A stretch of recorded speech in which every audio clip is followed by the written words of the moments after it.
Venecia no se parece a ninguna otra ciudad del mundo, construida sobre más de 100 islas y atravesada por canales en lugar de calles. Su arquitectura parece suspendida entre el sueño y la decadencia, pero más allá de sus góndolas y fachadas góticas, hay un símbolo que ha definido su identidad durante siglos: la máscara veneciana. ¿Por qué una sociedad entera se cubría el rostro durante meses al año?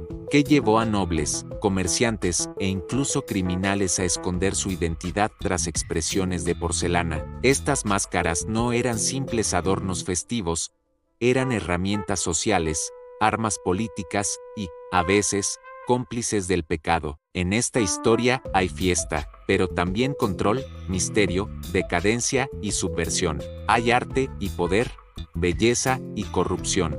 En Historia en Bits, hoy nos sumergimos en el verdadero rostro, o más bien, el rostro oculto de Venecia. Acompáñanos al inicio de una tradición que, aunque parece muerta, aún respira bajo el yeso y la pintura dorada de cada máscara.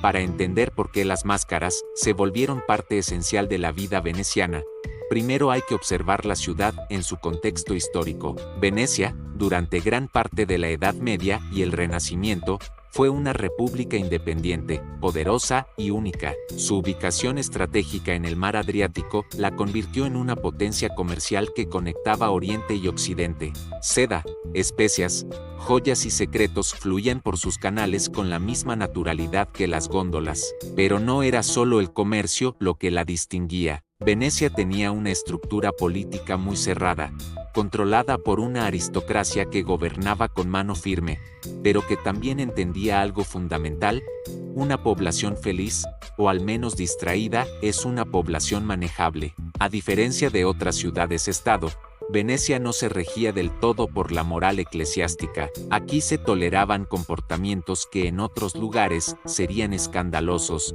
relaciones extramaritales, apuestas, sátira política y teatro provocador.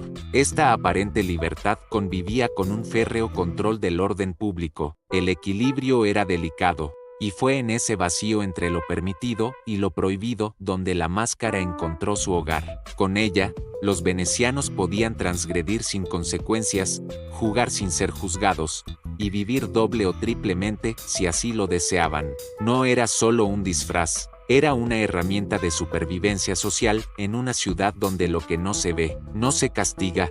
El origen del uso de máscaras en Venecia no tiene una fecha exacta, pero las primeras leyes que las regulan nos dan una pista clara. Ya en 1268, el gobierno prohibía a los hombres enmascarados jugar a ciertos juegos violentos en la vía pública. Es decir, el uso de máscaras era tan común que empezaba a incomodar. A lo largo de los siglos XIV y XV, las máscaras comenzaron a asociarse cada vez más con el Carnaval de Venecia, una celebración que podía extenderse desde diciembre hasta febrero o incluso más allá. Durante ese tiempo, la ciudad se transformaba, se suspendían las jerarquías, los cuerpos se cubrían y los rostros desaparecían, pero el uso de la máscara no se limitaba a esos días festivos. En Venecia, el anonimato no era un lujo, sino una necesidad cultural. Con una máscara, un noble podía caminar entre el pueblo sin ser reconocido, o visitar a una amante sin escándalo. Un comerciante podía cerrar tratos con un rival sin mostrar emoción. Una mujer podía escuchar conversaciones prohibidas sin arriesgar su honor. Poco a poco, el uso de máscaras se volvió tan habitual que incluso se desarrollaron etiquetas para usarlas correctamente: qué ropa combinaba con cuál tipo de máscara, qué lugares permitían el acceso enmascarado, y cuando era socialmente aceptable o sospechoso usarlas. En resumen, el uso de la máscara no era un acto excepcional, era parte del día a día veneciano. En una ciudad donde todo el mundo se observaba, cubrirse el rostro no era esconderse, era jugar el juego. Aunque a simple vista todas parecen decorativas, no todas las máscaras venecianas servían para lo mismo. Algunas tenían funciones teatrales, otras políticas, y otras, más inquietantes, funciones médicas o criminales. En los teatros callejeros de la comedia del arte, Las máscaras ayudaban a dar vida a personajes fijos como Arlecchino, Pantalone o Il Dottore. Eran exageradas, expresivas y reconocibles de inmediato, pero en la vida real, las máscaras eran más sutiles y más peligrosas. Algunas, como las que usaban los informantes del Estado, permitían asistir a juicios o reuniones secretas sin ser identificados. Otras eran empleadas por mujeres para ocultar su rostro por completo, e incluso se sujetaban con la boca, como la inquietante moreta muta, que obligaba a la portadora a guardar silencio. También existían las máscaras del médico de la peste, con su famoso pico largo, llenas de hierbas aromáticas. Aunque hoy parecen sacadas de una película de terror, en su momento eran herramientas médicas y símbolo del miedo más profundo. En Venecia, la elección de una máscara no era estética, era una decisión cargada de intención. Durante el carnaval, Venecia dejaba de ser una ciudad y se convertía en un escenario. El anonimato no era la excepción, era la norma. En esos días, o mejor dicho, semanas y meses, la máscara no era un accesorio, era una identidad. Hombres y mujeres salían a las calles cubiertos de pies a cabeza, capa negra, sombrero tricornio y el rostro oculto. Se cruzaban en las plazas, se deslizaban por callejones oscuros, entraban a bailes secretos, casas de juego y teatros privados sin que nadie supiera quién era quién. Lo fascinante es que no importaba quién eras. El noble podía hablar con el sirviente, el clérigo podía beber junto a la cortesana, el comerciante podía codearse con el aristócrata sin temor a romper el orden social. Todos eran sombras elegantes con voces apagadas. Pero este juego del anonimato no era solo entretenimiento, también era una forma de liberar tensiones sociales, de romper con las rígidas estructuras de clase sin hacerlas estallar. Bajo la máscara, todos eran iguales, al menos por unas semanas. En ese silencio de identidades, Venecia encontraba un raro equilibrio entre el descontrol y el orden. Aunque las máscaras ofrecían libertad y anonimato, también generaban desconfianza y miedo. El gobierno veneciano entendió que el anonimato podía ser un arma peligrosa. Por eso, impuso leyes estrictas para controlar su uso, prohibiciones de llevar máscaras en ciertos lugares, como iglesias, tabernas o durante la noche. También vigilaban de cerca a quienes abusaban del disfraz para cometer crímenes o conspiraciones. A pesar de eso, las máscaras se convirtieron en cómplices de delitos, robos, chantajes, espionajes y hasta asesinatos ocurrieron bajo el velo del anonimato. Las calles de Venecia eran a la vez un carnaval de máscaras y un escenario de sombras peligrosas. Esta dualidad hizo que, para muchos, la máscara no solo fuera símbolo de libertad, sino también de amenaza, un recordatorio de que detrás de una sonrisa pintada podía esconderse el peligro más oscuro. La historia de la máscara veneciana, tan ligada a la identidad de la República, sufrió un golpe definitivo a finales del siglo XVIII. En 1797, Napoleón Bonaparte invadió Venecia y puso fin a la soberanía de la República, que había durado más de 1000 años. La llegada de Napoleón marcó el fin de una era, y con ello, de muchas de sus tradiciones, entre ellas el famoso carnaval.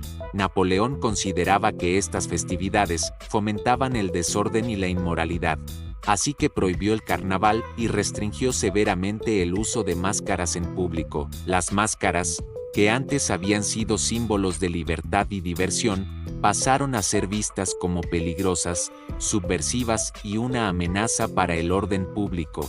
Durante los siguientes 180 años, la práctica del carnaval en Venecia desapareció casi por completo. Las calles se vaciaron de disfraces y rostros ocultos. Los talleres de máscaras cerraron o se dedicaron a otras artes. Los ciudadanos guardaron en el olvido esa tradición que había sido el alma de la ciudad. Pero la historia no terminó ahí. A pesar de su desaparición física, la máscara veneciana siguió viva en la cultura, la pintura, la literatura y la imaginación de viajeros y artistas. Escritores románticos y pintores del siglo XIX quedaron fascinados con la imagen de Venecia como una ciudad de secretos, sombras y máscaras. Así, Aunque el carnaval y las máscaras desaparecieron de las calles, nunca dejaron de formar parte del alma veneciana, aguardando un día para renacer. Después de más de un siglo de silencio, la tradición de las máscaras y el carnaval de Venecia comenzó a renacer en la década de 1970. Fue un esfuerzo cultural y turístico para devolver a la ciudad una de sus señas de identidad más emblemáticas. Artesanos locales recuperaron las técnicas ancestrales de elaboración de máscaras, utilizando los mismos materiales y métodos que siglos atrás, papel maché, oro, plumas y pedrería. Pero ahora, las máscaras ya no servían para ocultar la identidad en el juego social o político. Se convirtieron en símbolos culturales, piezas de arte y atractivos turísticos que atraían a visitantes de todo el mundo. El carnaval volvió a llenar las calles de Venecia con color, misterio y celebración. Sin embargo, lejos de ser un simple espectáculo, este renacer es también un homenaje a la compleja historia de libertad, poder y peligro que las máscaras representan. Hoy, las máscaras venecianas siguen siendo un vínculo vivo entre el pasado y el presente, recordándonos que detrás de cada disfraz hay una historia esperando ser contada. La máscara veneciana es mucho más que un bello adorno o un disfraz para fiestas. Es un símbolo que encierra siglos de historia, cultura y contradicciones humanas. Representa la libertad de ser alguien más, el misterio de lo oculto y también el peligro de lo desconocido. En las calles de Venecia, durante siglos, la máscara fue la llave que abrió puertas prohibidas, la excusa para desafiar normas y la sombra que escondió secretos oscuros. Hoy la vemos en carnavales y museos, pero su historia nos recuerda que, a veces, lo que ocultamos puede ser tan poderoso como lo que mostramos. Gracias por acompañarnos en este viaje por el fascinante mundo de la máscara veneciana.